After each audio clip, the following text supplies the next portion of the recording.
Hoje, nós vamos conversar sobre uma empresa que eu imagino que a maioria de vocês nem conheça. Ela é uma empresa negociada lá nos Estados Unidos, mas que mesmo para os investidores de lá é pouco comentada.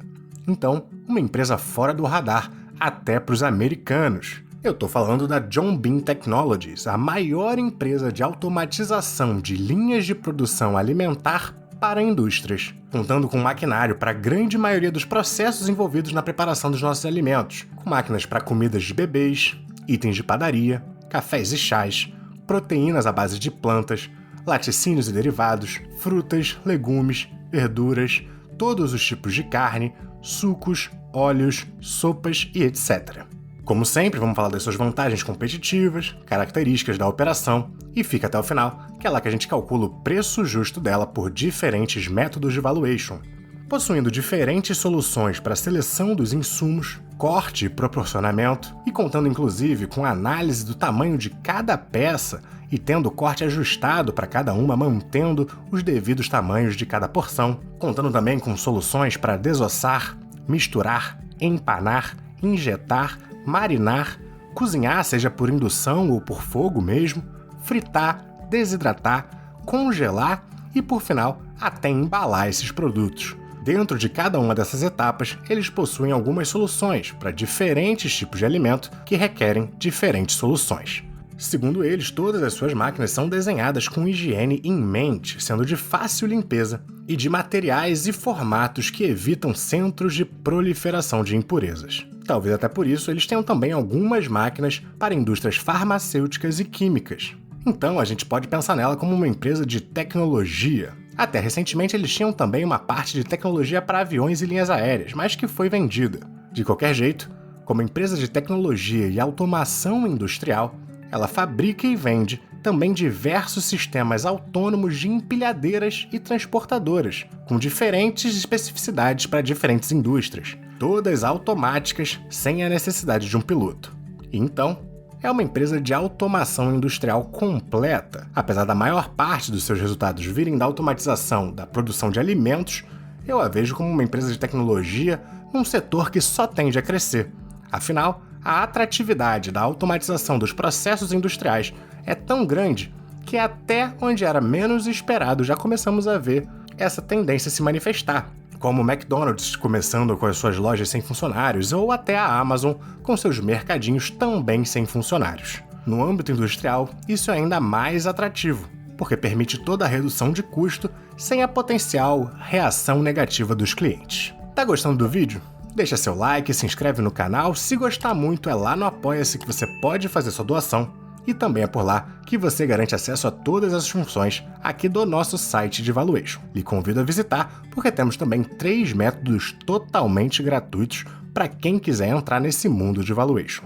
De risco, vale citar que eles estão tentando comprar uma empresa chamada Marel do mesmo setor. Foram recusados uma primeira vez e fizeram uma nova oferta. E o risco jaz exatamente em eles não serem aceitos, continuarem aumentando as ofertas cada vez mais e chegarem a pagar um preço que não vale mais a pena.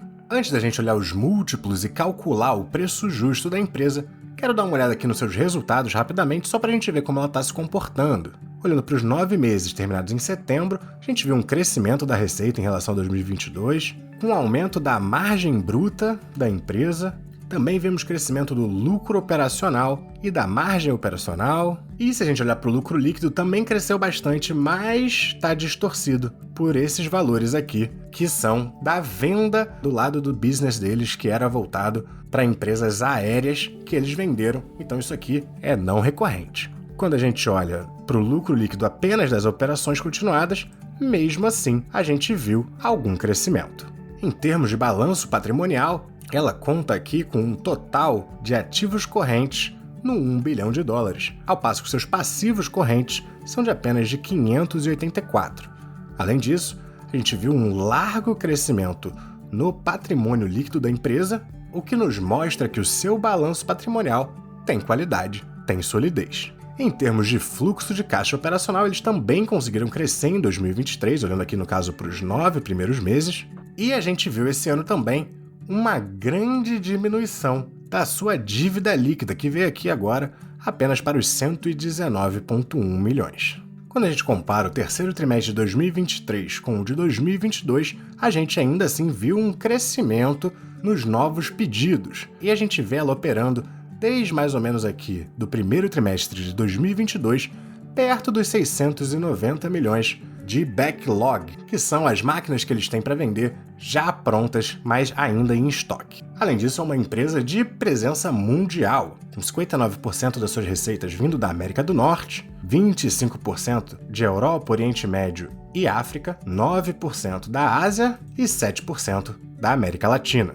Quando a gente olha o seu fluxo de caixa livre, aqui no caso dos 3 primeiros trimestres de 2023, ela acumulou 61,8 milhões, que é um patamar bem inferior aos seus lucros, mas que, considerando a natureza desse tipo de negócio, que até se assemelha um pouco com a nossa home aqui do Brasil, a gente vai ter muitos pagamentos mais espaçados, então o fluxo de caixa livre vai raramente casar mesmo com o lucro líquido. Isso não é um motivo de preocupação, mas é óbvio que a gente sempre quer ver o fluxo de caixa crescer. Olhando o crescimento histórico das suas receitas, a gente vê que ela tem um histórico bem forte, com um bom decrescimento aqui em 2020, na crise da pandemia, mas que já voltou a se recuperar.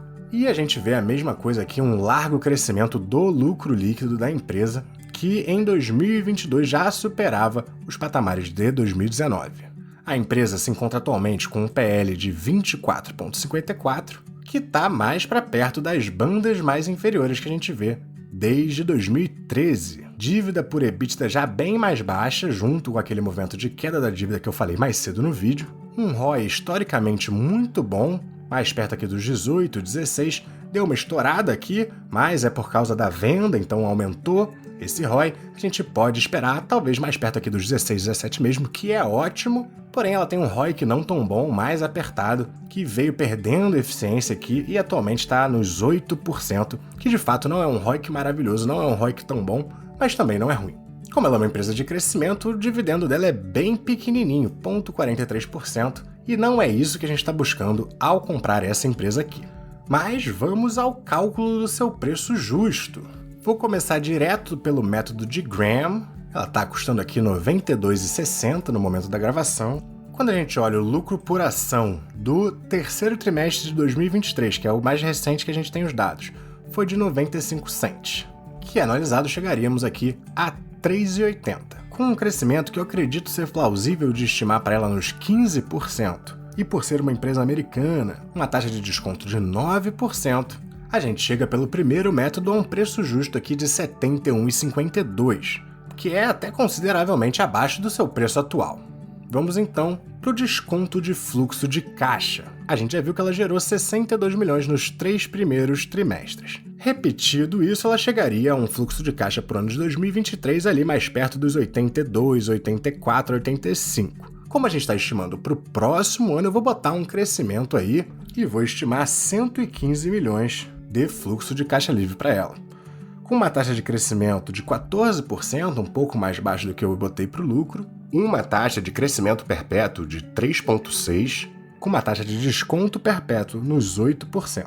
Com a sua dívida líquida, a gente viu que ela está ali nos 121,9 milhões, e com 32 milhões de ações disponíveis no mercado, a gente chega agora sim num preço justo de R$ 99,47. E nesse método sim, somos indicados de termos alguma margem de segurança para entrar no ativo nesse momento. Ativo esse que veio caindo nesse período que a Bolsa Americana se recuperou bastante. Numa perspectiva técnica, ela está bem atrativa, principalmente considerando as altas que o S&P 500 vem fazendo. Apesar disso, a gente tem que ficar atento, porque é plausível que ela venha aqui até os 87, 84, ou, num pior cenário, até os 82,64. E o último patamar de suporte que a gente encontraria seria mais para aqui nos 63,01, mas aí eu já acho um caso extremamente improvável. E vamos então agora para o comentário macro dessa semana, onde no Ibovespa a gente caiu mais 0,78%, mas nos encontramos aqui nos 130.987 pontos, que é bem em linha com as máximas que a gente tinha feito lá em junho de 2021.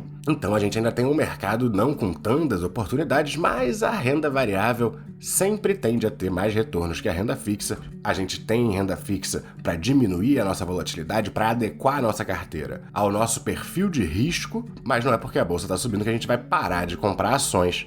E o que eu estou vendo no momento de interessante Em primeiro lugar, a Blau, empresa que eu fiz vídeo recentemente, te convido a assistir. A própria Intelbras, que também tem vídeo no canal aqui nos R$20, num ponto interessante na minha opinião. E vou citar mais uma vez a Klabin, que não tá super barata, mas comparativamente, tudo meio que subindo, ela ainda longe das suas máximas históricas, acho que é um ótimo ativo e com um perfil mais consolidado diferente da Blau e da Intelbras. Nas criptomoedas, a gente teve a aprovação do ETF de Bitcoin, o ETF Spot, com o Bitcoin em si encarteirado pelo custodiante, que fez a gente subir aqui quase até os 49 mil, mas já devolvemos boa parte desses ganhos, apesar de que ainda estamos aqui nos 43 mil, num ponto forte ainda.